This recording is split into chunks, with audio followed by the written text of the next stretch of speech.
الحمد للہ الذی زین النبیین بحبیبہ المصطفیٰ ومن علی المؤمنین بنبیہ المجتبیٰ الصلاة والسلام علی سیدنا ومولانا محمد خیر الورى وعلى آلہ واصحابہ المتأدبین بالتقوی اما بعد فاعوذ باللہ السمیع العلیم من الشیطان اللعین الرجیم بسم اللہ الرحمن الرحیم افلا یتدبرون القرآن ام علی قلوب اقفالها صدق اللہ مولانا العظیم ان اللہ وملائکتہ یصلون علی النبی یا ایہا الذین آمنوا صلوا علیہ وسلموا تسلیما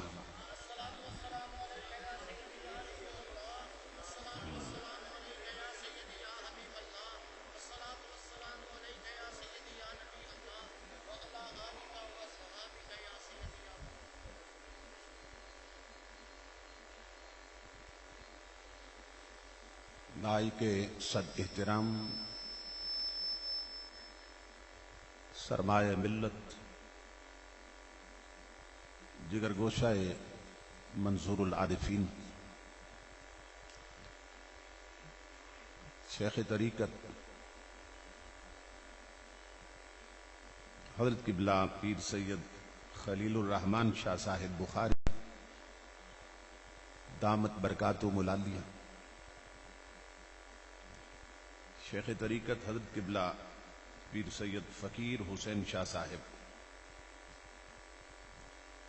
شیخ طریقت حضرت قبلہ پیر سید آصف حسین شاہ صاحب، استاذ العلماء حضرت علامہ پیر مفتی ضیاء المصطفیٰ صاحب، شیخ طریقت حضرت قبلہ حافظ پیر غلام قطب الدین صاحب، شیخ طریقت حضرت قبلہ پیر سید صفدر حسین شاہ صاحب،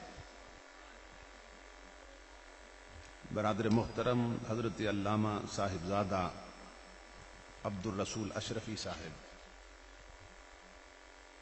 خطیب اسلام حضرت علامہ مولانا پیر فیض الحبیب اشرفی صاحب، خطیب اسلام حضرت علامہ پیر فضل احمد صاحب، خطیب اسلام حضرت علامہ بشیر احمد فردوسی صاحب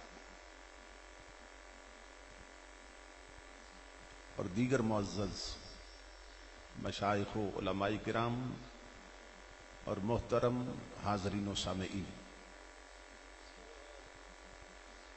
اللہ رب العزت کا لاکھ لاکھ شکر ہے کہ جس نے اپنی توفیق خاص سے آپ کو اور مجھے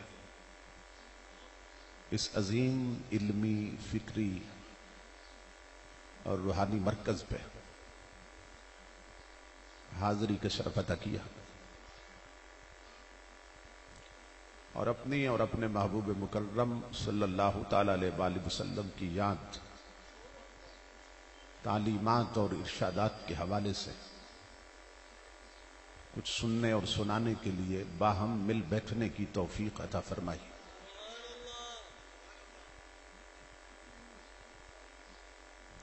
میں برادر محترم خطیب اسلام حضرت علامہ ملازم حسین ڈوگر صاحب کا شکر گزار ہوں کہ جن کے حکم کی تعمیل میں تاریخ کا تعین ہوا اور میں اس پاکیزہ مجلس تک پہنچا ہوں۔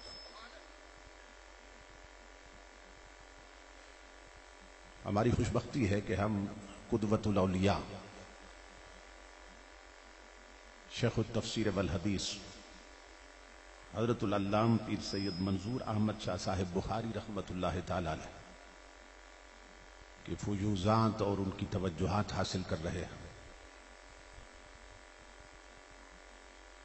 خوش بخت اور خوش نصیب ہوتے ہیں وہ لوگ کہ جنہیں اللہ رب العزت اس طرح کی عظیم نسبتیں عطا کرتا ہے۔ میں حضرت قبلہ پیر سید محمد احمد شاہ صاحب کبھی شکر گزار ہوں، اور اپنے برادر محترم جناب مرزا عارف علی صاحب کے لیے بھی دعا گو، اور برادران محترم جناب محمد طیب پراچا صاحب اور محمد انور پراچا صاحب اور ان کے دیگر برادران کے لیے بھی دعا گو ہوں کہ جو منچن آباد سے بڑی محبت سے اس پروگرام میں تشریف لائے۔ اللہ ان تمام کو قدم قدم پہ اجر عظیم عطا فرمائے۔ وقت چونکہ مختصر ہے اور نماز بھی ادا کرنی ہے، تو اس لیے بڑی توجہ سے میری گزارشات سنیں۔ دستار فضیلت کی مناسبت سے میں نے قرآن حکیم کے وہ الفاظ تلاوت کرنے کا شرف حاصل کیا ہے کہ جن میں اللہ رب العزت نے ایک بیماری کو بیان کیا جو ایک فرد کو لگ جائے تو اسے برباد کر دیتی ہے، اور پوری قوم کو لگ جائے تو اسے برباد کر دیتی ہے۔ اور یہ قرآن حکیم کی فصاحت و بلاغت ہے کہ چند لفظوں میں اللہ رب العزت نے بیماری بھی بتائی، بیماری کیوں لگی اس کا سبب بھی بتایا، اور وہ بیماری دور کیسے ہوگی اس کا علاج بھی بتایا۔ کیونکہ آپ جانتے ہیں کہ اگر کسی بیماری کے لگنے کا سبب معلوم ہو جائے تو پھر اس کا علاج بھی آسان ہو جاتا ہے۔ ہمارا یہ عقیدہ اور ایمان ہے کہ قرآن حکیم ہے۔ ہم اکثر یہ الفاظ اپنے منہ سے نکالتے ہیں، قرآن حکیم، قرآن حکیم میں یہ لکھا ہے، قرآن حکیم یہ کہتا ہے، تو بار بار قرآن کے ساتھ ہم لفظ حکیم بولتے ہیں۔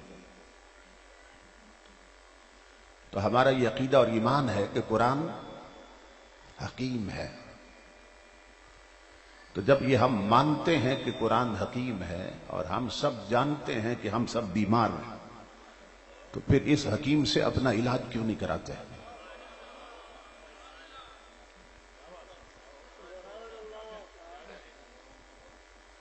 جب یہ ایمان ہے کہ قرآن حکیم ہے اور یہ بھی جانتے ہیں کہ ہم سب بیمار ہیں، تو پھر کتنے نادان ہیں کہ اس حکیم سے اپنا علاج نہیں کراتے۔ تو یہ ہماری بد نصیبی کی بات ہے۔ اب بیماریاں کون کون سی ہیں اس پر کوئی سیر حاصل گفتگو تو نہیں ہو سکتی چونکہ وقت متحمل نہیں ہے، مگر ہر شخص اپنے گریبان میں جھانک کے دیکھے کہ کوئی جو ہے وہ نماز چھوڑنے کا مریض ہے، کوئی زکوٰۃ نہ دینے کا مریض، کوئی صاحب استطاعت ہو کر حج نہ کرنے کا مریض، کوئی پڑوسیوں کو ستانے کا مریض، کوئی دودھ میں پانی ملانے کا مریض، کوئی کم تولنے کا مریض، کوئی ترازو میں تولتے ہوئے ڈنڈی مارنے کا مریض، کوئی گانے سننے کا مریض، کوئی فلمیں دیکھنے کا مریض، کوئی شادیوں پر ڈھول بجانے کا مریض، کوئی بیٹوں کی شادیوں پر ڈیک لگا کے طوائفوں کے گانے چلانے کا مریض، کوئی شادیوں پر اپنی ہی بہو بیٹیوں سے ڈھولکی پر گانے سننے کا مریض، کوئی شادیوں پر اپنی ہی ماں بہنوں بیٹیوں کو بنا سنوار کر غیر محرم لونڈوں سے ان کی ویڈیو اور فوٹو بنانے کا مریض، کوئی بھائیوں کی زمینیں دبانے کا مریض، کوئی جھوٹ بولنے کا مریض، کوئی حرام کھانے کا مریض، کوئی حرام خوری کا مریض، کوئی حرام کاری کا مریض. تو یہ سارے مرض ہیں. اور ہم مانتے ہیں کہ قرآن حکیم ہے، مگر اس حکیم سے کبھی علاج نہیں کروایا. اسے الماری میں بند کر کے رکھ دیا.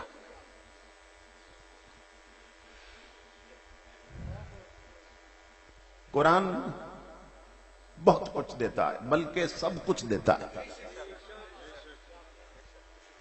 ابھی آپ نے دیکھا کہ اسی بڑی مجلس میں سے کچھ بچے،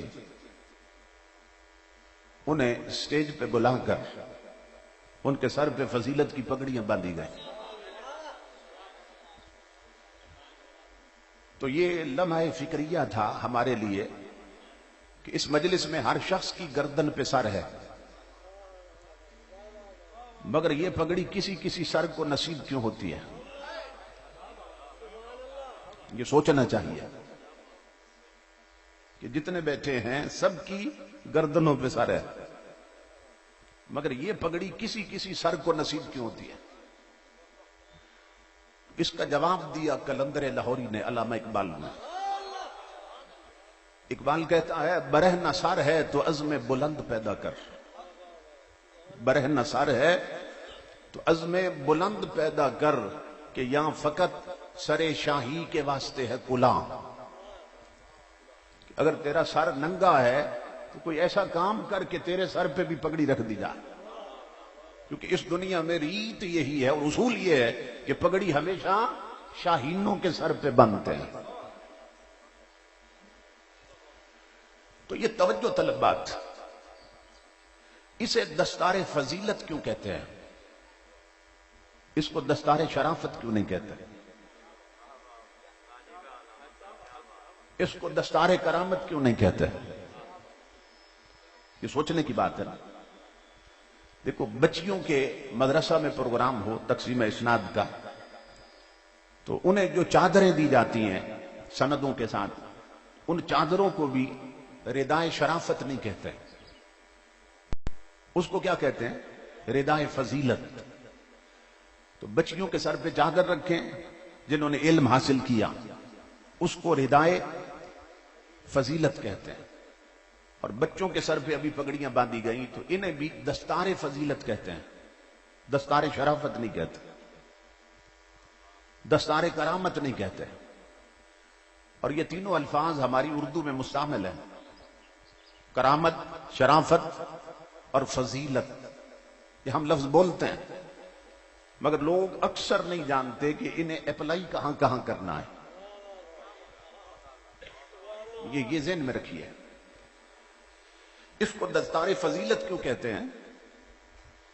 تو یہ حضور کی امت کو بتایا جا رہا ہے کہ یہ یاد رکھو کہ فضیلت ہمیشہ علم سے ملتی ہے.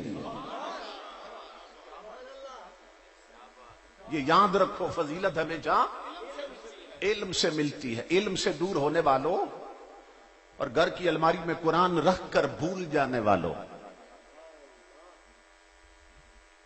اور بچوں کی گتی میں انگریز کی تعلیم رکھنے والوں، مدینے سے آواز آ رہی ہے میری امت یاد رکھ کہ فضیلت ہمیشہ علم سے ملتی ہے. اس لیے اسے دستار فضیلت کہتے ہیں. فضیلت ہمیشہ علم سے ملتی ہے اور کرامت تقوی سے نصیب ہوتی ہے اور شرافت نسب سے ملتی ہے، نسب سے ملتی ہے.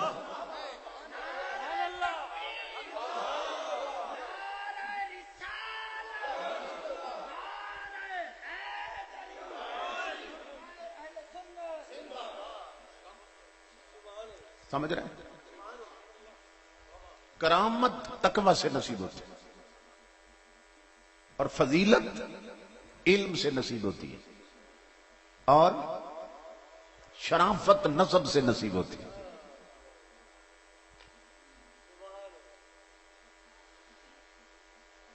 تو اگر ہم چاہتے ہیں کہ اقوام عالم میں ہم فضیلت پائیں، دنیا کی قوموں میں ہم افضل ہو جائیں تو امام الانبیاء کے غلاموں مصطفیٰ کے مصلی پہ اپنے بچے بٹھانے ہوں گے،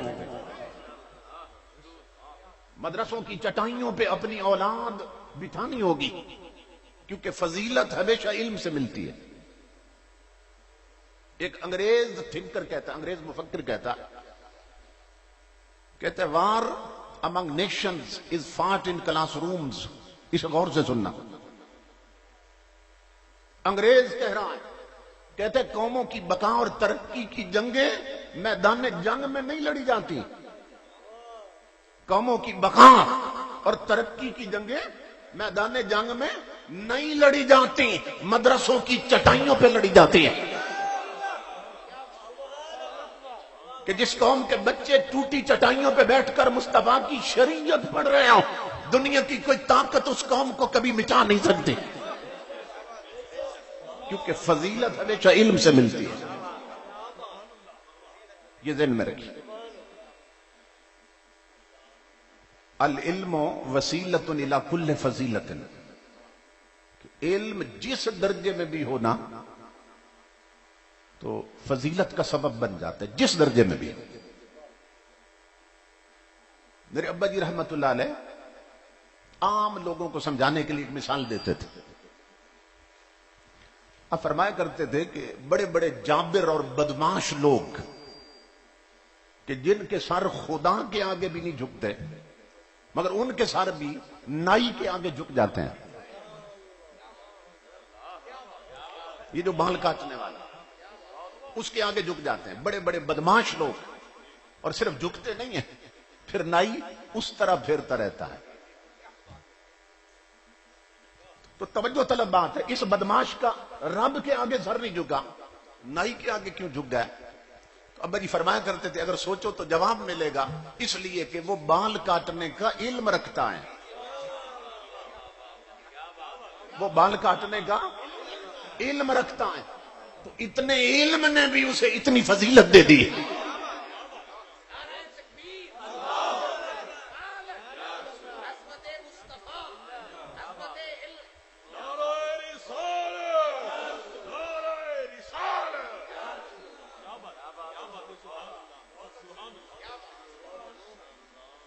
بلکہ قرآن حکیم تو اس سے بھی اگلی بات کر رہا ہے۔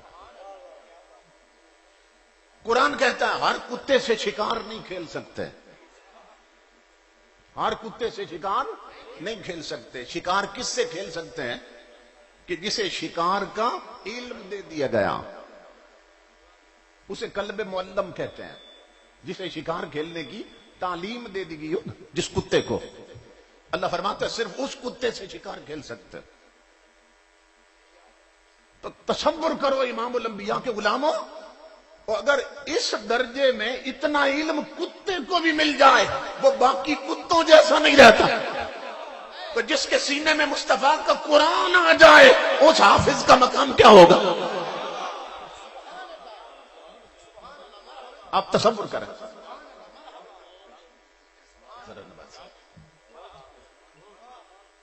اس کا مقام کیا ہوگا کہ جس کے سینے میں حضور کا قرآن آ جائے اور جو حضور کی شریعت کا عالم بن جائے۔ امام الانبیاء نے فرمایا تھا ہم بھول گئے حضور کا پیغام، ہمارا رخ اور طرف ہو گیا، ہماری ترجیحات اور بن گئی، ہمارے چسکے اور سواد اور بن گئے۔ امام الانبیاء نے فرمایا تھا اے میری امت یاد رکھنا، چار میں سے بننا، چار میں سے پانچواں نہ بننا ورنہ ہلاک ہو جاؤ گے۔ یہ سنیں غور سے حضور کی حدیث ہے، یہ میاں محمد کا کلام نہیں ہے، یہ حضرت محمد کا کلام سنا رہا ہوں۔ اسے دل کی تختی پہ لکھو، یہ سیف الملوک نہیں ہے، یہ مصطفیٰ کی حدیث۔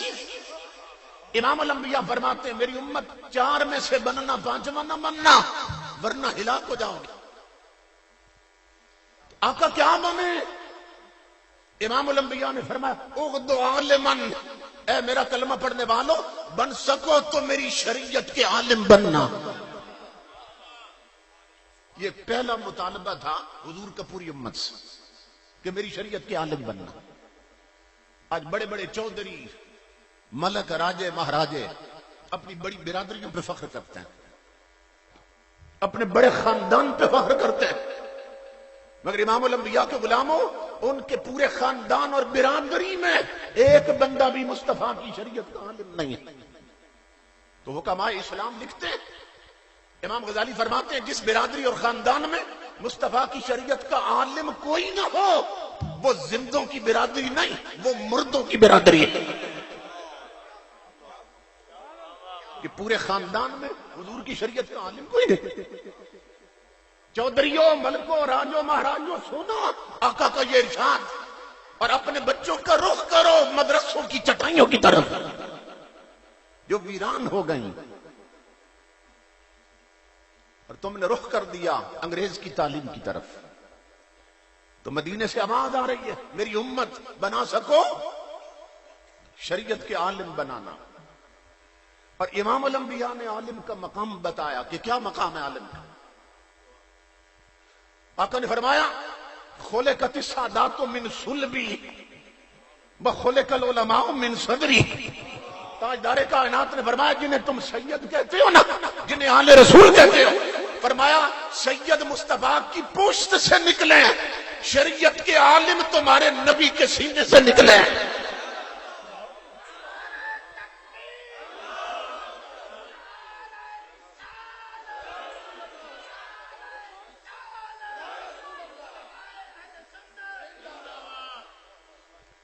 تو تاجدار کائنات کے غلاموں اب بتاؤ پھر ان سیدوں جیسا کون کہ جنہیں مصطفیٰ کی پشت کا فیض بھی ملا، نبی کے سینے کا فیض بھی ملا۔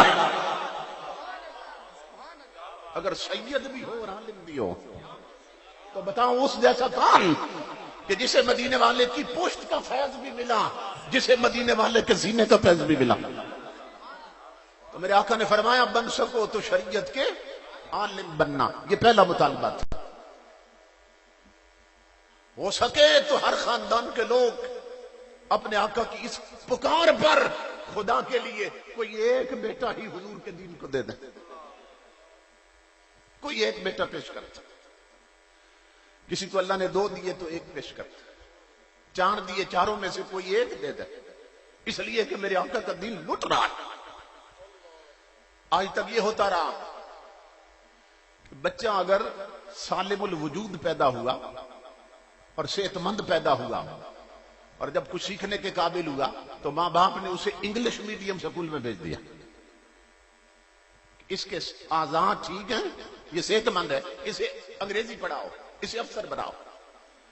اور خدا نہ خواستہ بچہ لولا لنگڑا پیدا ہوا، نابینا پیدا ہوا، وہ کچھ سیکھنے کے قابل ہوا تو کہا جی اسے حافظ بنا دو، مدرسے چھوڑا۔ امام الانبیاء کے غلاموں سنو جو میں کہنا چاہتا ہوں، آج بھی ایسا ہو رہا ہے کہ نہیں ہو رہا ہے؟ اور پہلے بھی ایسا ہوتا رہا ہے۔ صحت مند انگریز کے لیے، بیمار لولے لگڑے مصطفیٰ کی شریعت کے لیے، مگر مدینے سے آواز آ رہی ہو میرے نادان امتی، اپنا تعلق دیکھ میرے ساتھ اور میری وفا دیکھ کہ تیرے ملک میں آکسفورڈ کے سٹائل پر، کیمبرج کے سٹائل پر انگریزوں کے بنے ہوئے سکول صرف تیرے صحت مند بچوں کو قبول کر رہے ہیں، لیکن 15ویں صدی میں بھی کملی والے کی رحمت دیکھ تیرے نابینوں کو سہارا دے رہی ہے۔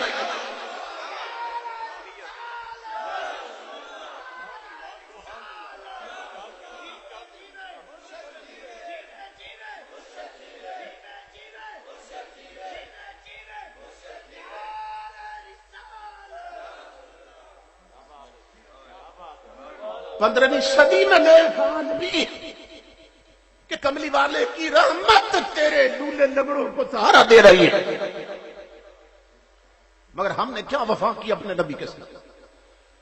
امام الانبیاء نے فرمایا تھا ہو سکے تو شریعت کے عالم بننا، یہ پہلا مطالبہ تھا۔ کتنے لوگوں نے اس مطالبے پہ عمل کیا؟ اور دوسرا مطالبہ کیا تھا؟ فرمایا او متعلمن، اگر شریعت کے عالم نہ بن سکو پھر طالب علم نعرہ بن جانا۔ تکبیر، نعرہ رسالت، نعرہ تحقیق، نعرہ حیدری، جگر گوشہ غزالی جماع حضور شیخ الحدیث سید ارشد سید کاظمی شاہ صاحب۔ تمامی احباب تشریف رکھیں، تمامی احباب تشریف رکھیں۔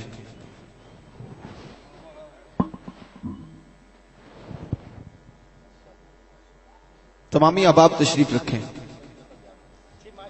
حضور شیخ الحدیث و تفسیر جگر گوشہ غزالی زمان راضی دوران حضرت قبلہ پیر سید ارشد سعید شاہ صاحب کاظمی دامت برکاتم العالیہ آپ اسٹیج کی زینت بنے ہیں. ہم قبلہ شاہ صاحب کی جانب سے صمیم قلب سے اہلا و سہلا مرحبا پیش کرتے ہیں.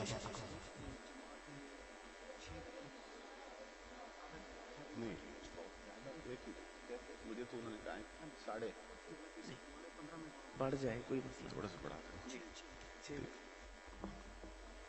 سورج متغیر ٹھیک ہے 6:35 پر ہے بڑا فرق. ٹھیک ہے.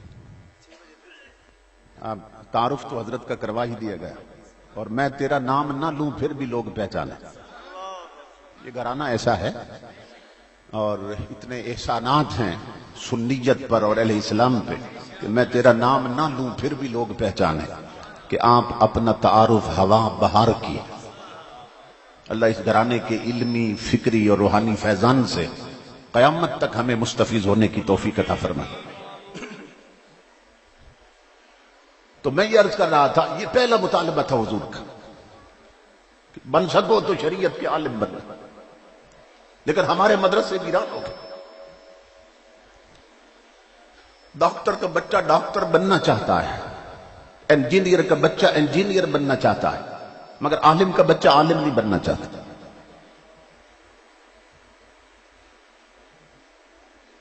اس لیے کہ بالعموم اہل سنت میں اہل علم کی قدر نہیں رہی. لاکھوں کے اجتماعات میں امام الانبیاء کے غلاموں بڑے بڑے شیخ الحدیث اور شیخ التفسیر وہ سٹیج پہ بے مصرف بیٹھے رہتے ہیں، ان کا کوئی مصرف نہیں رہا، اور کراچی سے گوئی اور گلوکار منگوا لیے جاتے ہیں، اور پورے ملک سے فلمی گانوں کی طرز پر نعتیں پڑھنے والے منگوا لیے جاتے ہیں، اور اپنے محلے کا شیخ الحدیث اسے سٹیج پہ دعوت نہیں دی جاتی. تو جس مسلک میں اہل علم کی یہ ناقدری ہو اس کا یہی حشر ہوتا ہے جو آج ہمارا ہو رہا ہے. دل کے پھپولے جل اٹھے سینے کے داغ سے، اس گھر کو آگ لگ گئی گھر کے چراغ سے. کس کس چیز کا رونا روئے گا؟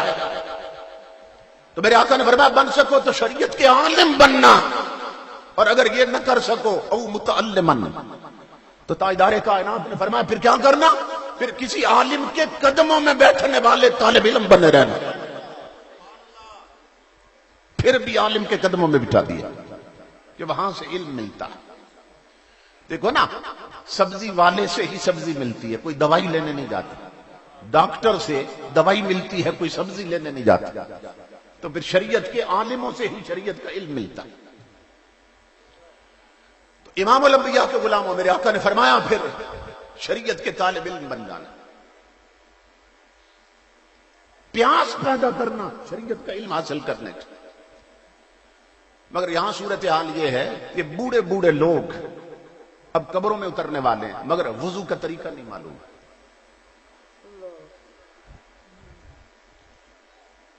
وضو کا نہیں طریقہ معلوم، کیونکہ کسی سے سیکھا جو نہیں ہے، اور سیکھتے تب جب طلب پیدا ہوتا، نہیں سیکھا. امام الانبیاء کی بارگاہ میں ایک جوان صحابی بیٹھے تھے، غور سے سننا ہے. حضور داتا علی حجویری بھی لکھتے ہیں، امام فخر الدین رازی بھی لکھتے ہیں، محبت بری گفتگو ہو رہی تھی کہ جبرائیل امین نے آ کے عرض کی کہ یا رسول اللہ یہ جو جوان بیٹھا ہے آپ کے قدموں میں، اس کی زندگی کے چند منٹ رہ گئے، یہ فوت ہونے والا ہے. امام الانبیاء کی آنکھیں میں آنسو آ گئے. جبرائیل امین چلے گئے، حضور نے فرمایا جوان تیری زندگی کے چند منٹ رہ گئے، اب جو کرنا ہے نا وہ کر لے. اب اس دور کا کوئی جوان ہوتا بانگ جاتا، گھر والوں سے مل لوں، دوستوں یاروں سے مل لوں، مر تو ویسے جانا ہے، دو چار مار کے کیوں نہ مروں. وہ تربیت یافتہ حضور کی مجلس کے تھے، وہ پہلے دور بیٹھا تھا اور قریب ہو گیا، حضور کے قدموں کے اور قریب ہو گیا. ہاتھ رکھے حضور کے قدموں پر اور عرض کی مدینے کے تاجدار میری زندگی کے چند منٹ رہ گئے، اب میں ماں سے پوچھنے جاؤں میں نے کیا کرنا، اب باپ سے پوچھنے جاؤں میں نے کیا کرنا؟ میرے آقا مجھے خبر ہے کہ میرے لیے میری ماں اتنی مہربان نہیں جتنا میرا نبی مہربان ہے۔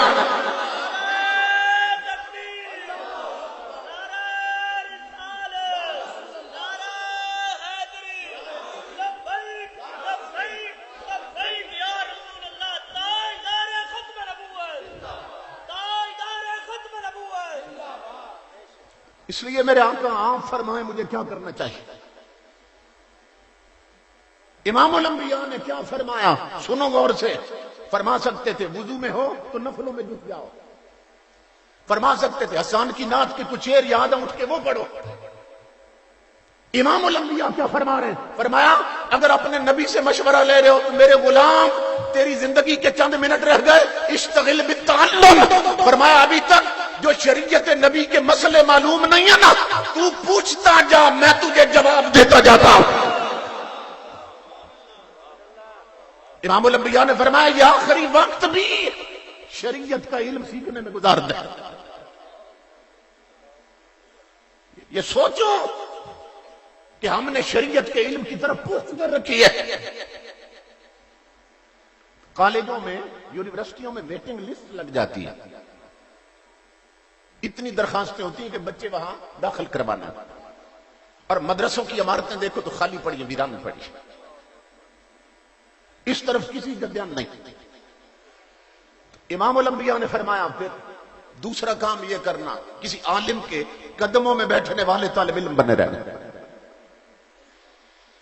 اور تیسرا اگر یہ بھی نہ کر سکو، نہ عالم بن سکو نہ طالب علم بن سکو، تو فرمایا او مستمعون، فرمایا پھر گویے نہ سننا، پھر گلوکار نہ سننا، پھر کجریوں کے لہجے میں نبی کا ذکر کرنے والے بدبخت نہ سننا، پھر ان علماء کو سننے والے بننا کہ جن کی زبان کھلے تو یا رب کا قرآن پڑھتے ہیں یا مصطفیٰ کا فرمان پڑھتے ہیں۔ حضور کس کی طرف بھیج رہا ہے؟ کبھی جہاز کے ٹکٹ بھیج کر کراچی سے خطیب پاکستان حضرت مولانا محمد شفیع اکاڑوی رحمت اللہ علیہ بلائے جاتے تھے، اب گویے اور گلوکار بلائے جاتے ہیں، کیا کیا جائے؟ قوم کا علمی ذوق ہی برباد کیا جا رہا ہے۔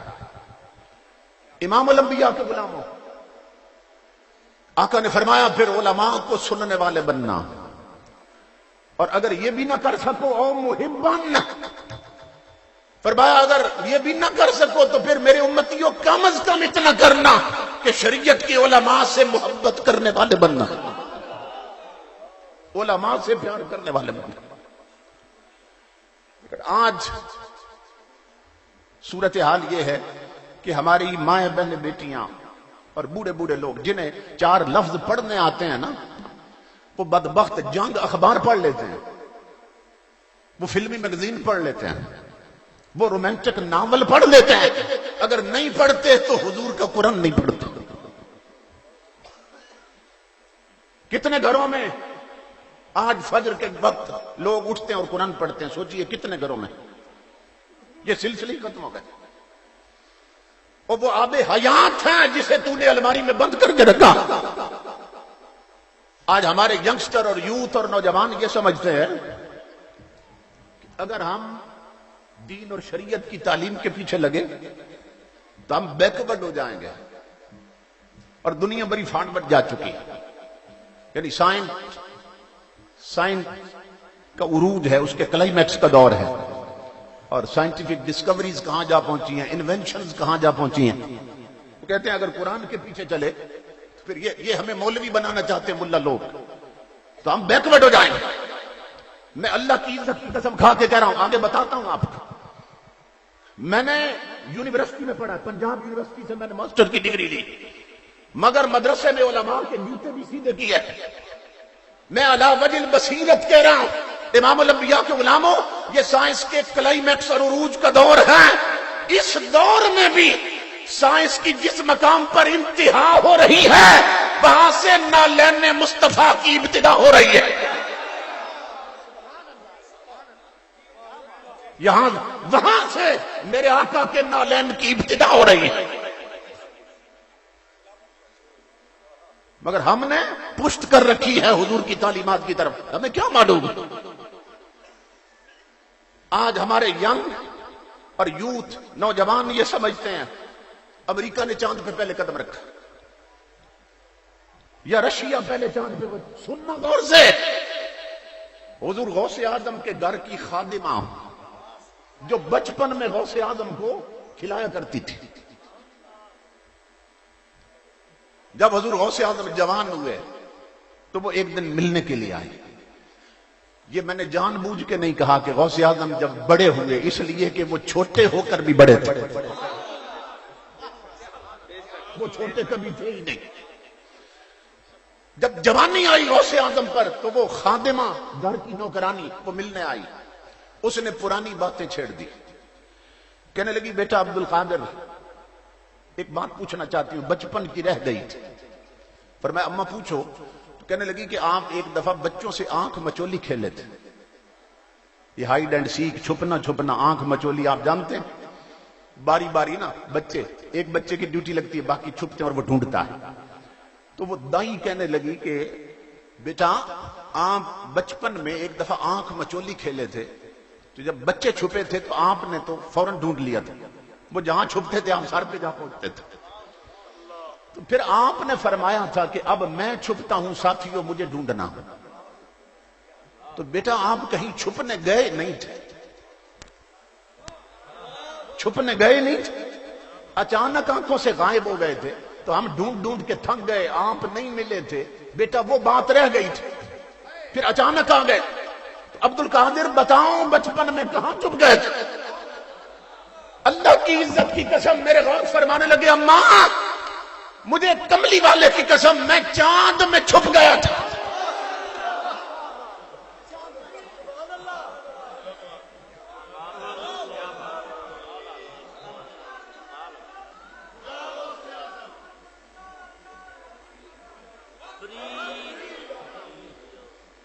فرمایا اماں میں چاند میں چھپ گیا تھا.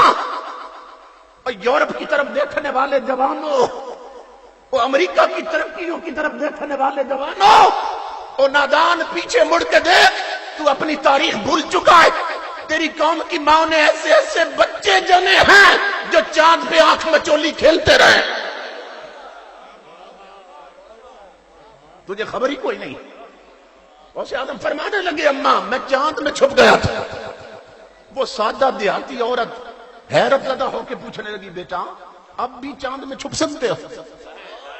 کیا اب بھی چھپ سکتے ہو؟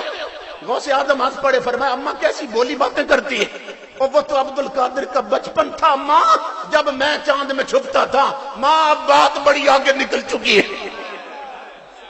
وہ کہنے لگی اب کیا بات ہے؟ فرمایا اماں اللہ کی عزت کی قسم وہ بچپن تھا جب چاند میں چھپتا تھا، اب ہزاروں چاند عبد القادر میں چھپے رہتے ہیں.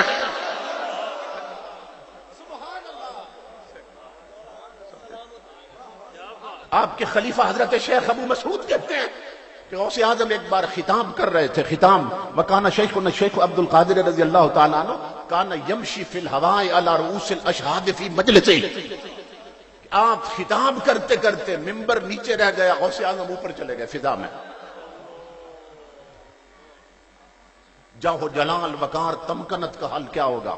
سٹیج نیچے رہ گیا، غوث اعظم فضا میں ہوا میں، اور فرما رہے ہیں والذی نفسی بیدہ ما تطلع الشمس حتی تسلم علیہ.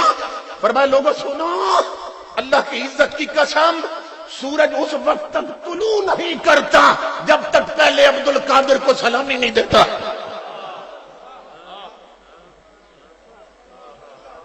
یہ مقام تھا، یہ مقام تھا. تو چاند کی بات کر رہا ہے.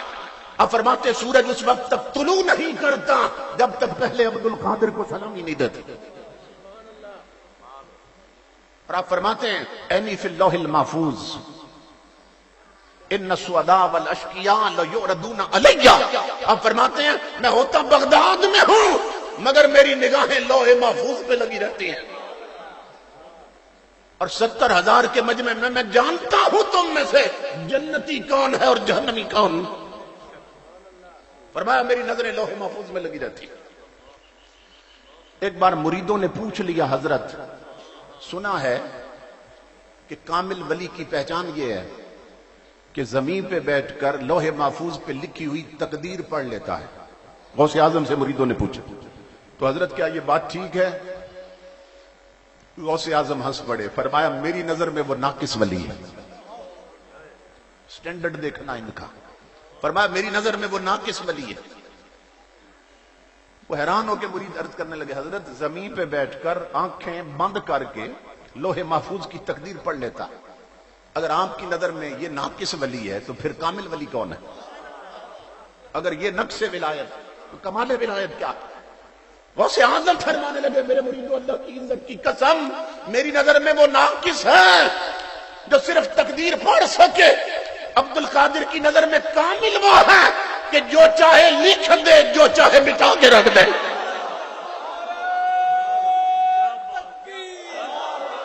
نعرہ رسالت، نعرہ تحقیق، نعرہ حیدری، نعرہ غوثیہ.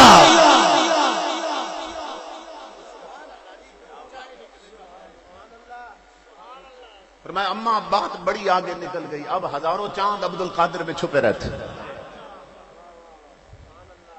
14 طبق دلے دے اندر تمبو وانگوں تانے ہوں.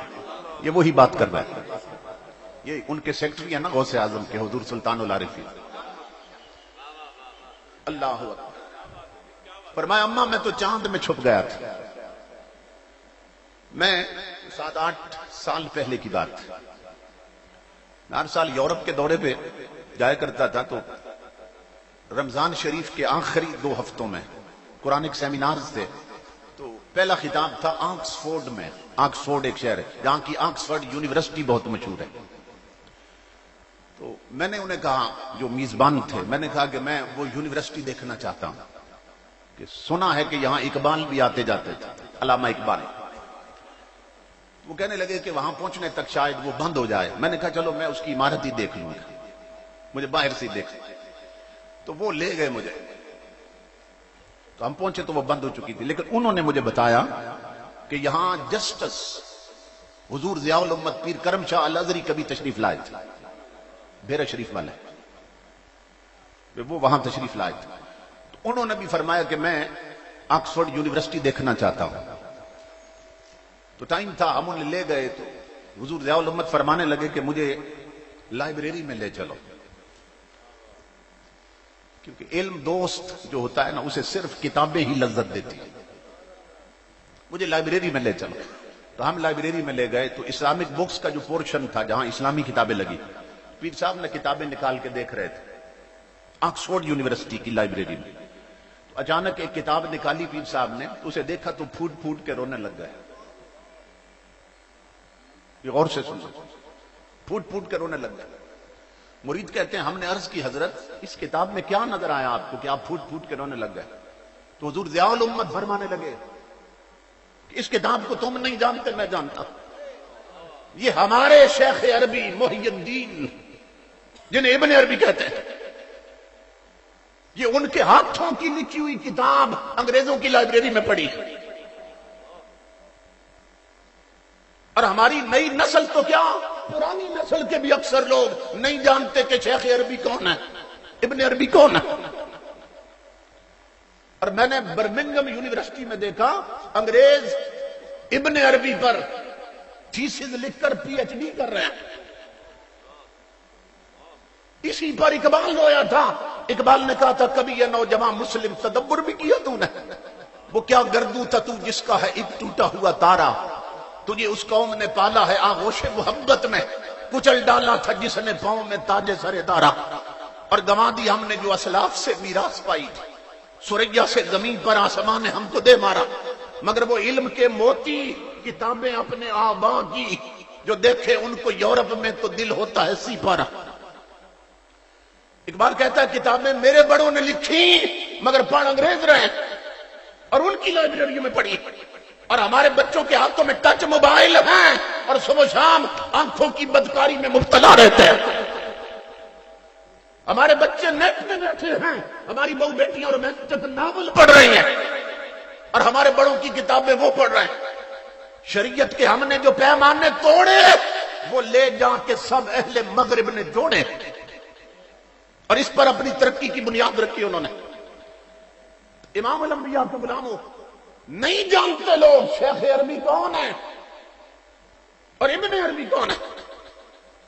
اب سننا غور سے، بس یہ آخری باتیں کیونکہ وقت متحمل نہیں. امام الانبیاء کے غلاموں، شیخ عربی جو تھے ان کی اولاد نہیں تھی اور زمانہ تھا حضور غوث اعظم کا. تو وہ بغداد شریف گئے غوث اعظم سے دعا کروانے کے لیے. عرض کی حضرت اولاد نہیں ہے تو میرے لیے دعا فرمائیں اللہ تعالیٰ اولاد عطا کرے. تو غوث اعظم نے نا اوپر دیکھا اور فرمایا شیخ عربی اولاد نہیں ہو سکتی. عرض کی حضور کیوں؟ فرمایا تقدیر میں لکھی نہیں. تو جب لکھی نہیں ہے تو کیسے ہو جائے، اس لیے اولاد نہیں ہو سکتی. سمجھدار آدمی تھے اور قریب ہو گئے، قدموں پہ ہاتھ رکھ کے عرض کی حضور وہاں لکھی ہوتی تو یہاں آنے کی ضرورت کیا تھی؟ پھر تو گھر بیٹھے ہو جانی. نہیں لکھی تو لکھوائے نا. محبوب سبحانی گئے. اس بات پر غوث اعظم جلال میں آ گئے. فرمایا شیخ عربی پھر اٹھو جلدی کرو، اپنی پشت جوڑو میری پشت کے ساتھ، پھر پیچھے آؤ پشت لگاؤ. وہ اٹھے اور پشت جوڑی اور غوث اعظم نے فرمایا شیخ عربی اللہ کی عزت کی قسم میری پشت میں ایک ہی بیٹا رہ گیا، جا تجھے عطا کر دیا.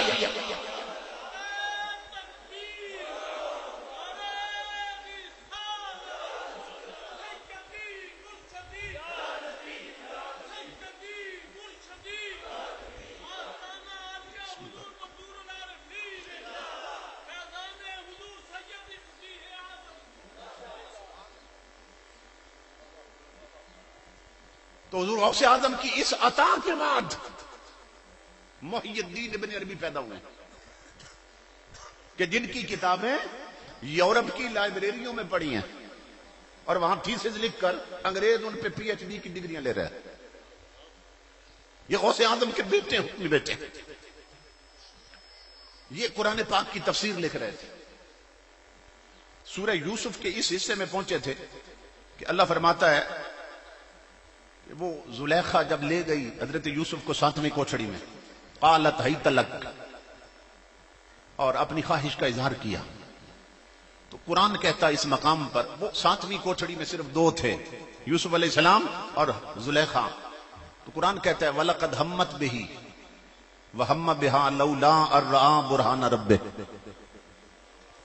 اللہ فرماتا ہے کہ اس عورت نے تو ارادہ کر ہی لیا تھا اور یوسف بھی کر لیتے اگر اپنے رب کی دلیل نہ دیکھی ہوتی. اب تفسیر لکھ رہے ہیں حضرت محی الدین ابن عربی. جب یہاں پہنچے نا تو 7ویں کوٹھڑی میں اگر یوسف علیہ السلام نے اپنے رب کی دلیل نہ دیکھی ہوتی، اس تو میں لگ گئے کہ وہ کیا دیکھا تھا 7ویں کوٹھڑی میں. جب تفاسیر کی طرف رجوع کیا تو کسی مفسر نے لکھا ہے کہ جبرائیل امین اچانک سامنے آ گئے تھے اور اشارہ کر رہے تھے یوسف نبوت کی چادر پہ داغ نہ لگنے دینا. اور بعض مفسرین نے لکھا ہے کہ جس کنویں میں بھائیوں نے پھینکا تھا نا اللہ نے وہ کنواں سامنے کر دیا تھا، اسے نہ بھولنا. اور بعض مفسرین نے لکھا ہے کہ اپنے والد گرامی حضرت یعقوب علیہ السلام اچانک جلوہ گر ہو گئے اور اشارہ کر رہے تھے بیٹا نبوت کی چادر کو میلا نہ ہونے دینا. اب ان کا قلم رکا ہے. اب سوچ رہے ہیں کہ تفسیر میں لکھ رہا ہوں، میں کیا لکھوں کہ 7ویں کوٹھڑی میں کیا دیکھا تھا. کوئی کہتا ہے کنواں دیکھا تھا، کوئی کہتا ہے جبرائیل امین دیکھے تھے، کوئی کہتا ہے حضرت یعقوب دیکھے تھے. میں کیا لکھوں کیا دیکھا تھا. اچانک خیال آیا کہ یہ کیس اور معاملہ ہے یوسف علیہ السلام کا، اور یوسف علیہ السلام دور تو ہیں کوئی نہیں، 4تھے آسمان پر ہی تو ہیں. چلو خود جا کے پوچھ لیتے ہیں کیا دیکھا تھا. اور قلم کاغذ وہی رکھ لیا محمد عربی کے غلام نے اور میرے غوث کی اس عطا نے چھلانگ لگائی ہے.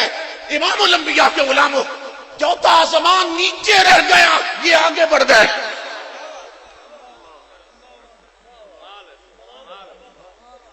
آج اپنی منزلیں ہم گم کر بیٹھے ہیں اس لیے کہ آنکھیں بدکار ہو گئی، کان بدکار ہو گئے. وہ جولیاں جن میں کبھی مصطفیٰ کا قرآن کھولا رہتا تھا، اب ٹچ موبائلوں کے ساتھ انگلیاں ملوث ہو گئی، اور آنکھیں امام الانبیاء کے غلاموں بدکاری مرکز بن گئی، اور ہر کوئی اسی میں ڈوبا ہوا ہے. کبھی یہ صورتحال تو گئے نا، تو یوسف علیہ السلام سے ملے، اپنا مسئلہ حل کرایا، پھر سوچا کیوں نہ اگلے آسمانوں کی بھی سیر کرتا جاؤں.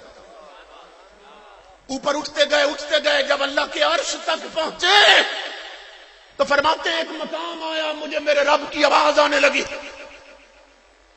کس یہاں رک جاؤ، لا وصول لک الی العرش الذی عرج بہ محمد، یہاں رک جاؤ. کیوں کہ اب آگے میرے مصطفیٰ کی حد شروع ہونے والی ہے.